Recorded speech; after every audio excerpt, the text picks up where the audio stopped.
Back to news. తెలంగాణలో ధాన్యం కొనుగోలుపై పార్టీల మధ్య వార్ కొనసాగుతోంది. వడ్ల కొనుగోలు రైతు సమస్యల్ని పరిష్కరించాలంటూ కాంగ్రెస్ సర్కారుపై ప్రతిపక్షాలు మూకుమ్మడి దాడి చేస్తున్నాయి.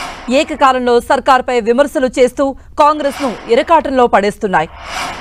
6 గ్యారెంటీల్లో భాగంగా వడ్లకు 500 రూపాయల బోనస్, రైతు భరోసాను అమలు చేయాలంటూ బీఆర్ఎస్, బీజేపీ పట్టుబడుతున్నాయి. ఇందులో భాగంగా గులాబీ పార్టీ నేతలు, కాషాయ పార్టీ నాయకులు క్షేత్రస్థాయిలో పర్యటిస్తూ రైతులకు భరోసా కల్పిస్తున్నారు. నిన్న జగిత్యాల జిల్లా కొడంబ్యాల మండలం పూడూరులో వడ్ల కొనుగోలు కేంద్రాన్ని మాజీ మంత్రి హరీష్ రావు సందర్శించారు. కొనుగోలు కేంద్రాల్లో తడిసిన ధాన్యాన్ని పరిశీలించిన హరీష్ రైతులతో మాట్లాడారు. కాంగ్రెస్ సర్కార్ కేవలం సన్నవడ్లకే 500 రూపాయల బోనస్ ఇస్తామని చెప్పడంపై హరీష్ రావు ఫైర్ అయ్యారు. నిన్న భువనగిరి జిల్లా బీబీనగర్ మండలం రాఘవపురం, రుద్రవెల్లిలో ఐకేపీ సెంటర్లను కూడా ఆయన పరిశీలించారు. డిసెంబర్ 9 నాడు చేస్తామన్న 2 లక్షల రుణమాఫీ ఎక్కడకు పోయిందంటూ అటు బీజేపీ లీడర్ కిషన్ రెడ్డి ప్రశ్నించారు.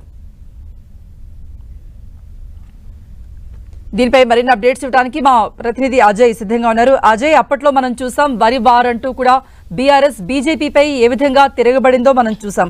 ఇప్పుడైతే కాంగ్రెస్ పై బీజేపీ, బీఆర్ఎస్ లు మూకుమ్మడిగా కూడా వరిపై రుణమాఫీ ఏం చేశారు, రైతులకు రుణమాఫీ ఏం చేశారు, వడ్ల అంశాన్ని కూడా లేవదీస్తున్నారు. సో ఇది ఎక్కడికి వెళ్లబోతోంది? రైతులకు ఎప్పుడు రుణమాఫీ అమలయ్యే అవకాశం ఉంది? ఎస్కుప మనం చూసుకోవచ్చు, రాష్ట్రంలో వరికి సంబంధించినటువంటి అంశం ఇప్పుడు చర్చనీయాంశంగా మారిందని చెప్పుకోవచ్చు. రైతుల సమస్యలను పరిష్కరించాలంటూ క్షేత్రస్థాయిలోకి ఇటు బీఆర్ఎస్, బీజేపీ వెళ్తూ ఏకకాలంలో కాంగ్రెస్ ప్రభుత్వం పైన విమర్శలు చేస్తున్నటువంటి పరిస్థితి మనకు కనబడుతుంది.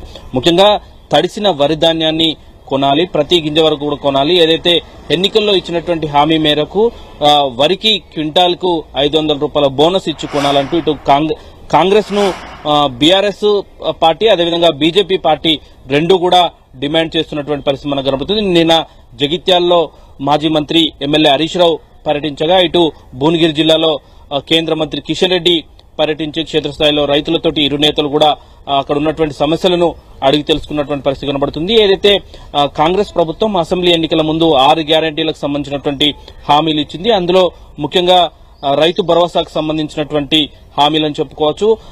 ఏదైతే వడ్ల కొనుగోలుకు సంబంధించినటువంటి వచ్చే సీజన్ నుండే 500 రూపాయల బోనస్ ను అమలు చేస్తాము ప్రతి క్వింటాల్ కంటూ హామీ ఇవ్వడం జరిగింది. అయితే ప్రస్తుతం ఇటీవల జరిగినటువంటి కేబినెట్ మీటింగ్ లో సన్న రకాలకు మాత్రమే 500 రూపాయల బోనస్ ఇస్తామని ప్రకటించడం ఇప్పుడు ఈ రచ్చకు దారితీసిందని చెప్పుకోవచ్చు. ఎందుకంటే వేసవి కాలంలో అసలు సన్న వడ్లే పండవు, అలాంటి పండని వడ్లకు 500 రూపాయల బోనస్ ఏంటి అంటూ ఆశాస్పదాన్ని వ్యక్తం చేస్తున్నారు ఇరు పార్టీలకు సంబంధించినటువంటి నేతలు. వీటితో పాటు రైతు రుణమాఫీ డిసెంబర్ 9నే చేస్తామన్నట్టు రైతు రుణమాఫీ ఇంకెప్పుడు చేస్తారు, అదేవిధంగా పంటకు సంబంధించినటువంటి ఏదైతే పెట్టుబడి సాయం గతంలో గత బీఆర్ఎస్ ప్రభుత్వం 5,000 ఇచ్చింది, మేము అధికారంలోకి వస్తే 7,500 రూపాయలు ఇస్తామని కాంగ్రెస్ హామీ ఇచ్చింది, దాన్ని వెంటనే ఇవ్వాలి.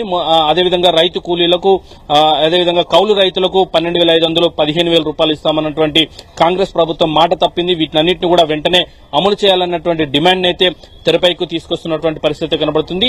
అయితే ఈ ఏకకాలంలో ఇటు బీజేపీ, అదేవిధంగా బీఆర్ఎస్ కాంగ్రెస్ ప్రభుత్వం పైన దాడి మొదలు పెట్టడంలో కొంత కాంగ్రెస్ పార్టీ అయితే ఉక్కిరిబిక్కిరి అవుతున్నటువంటి పరిస్థితి కనబడుతుంది.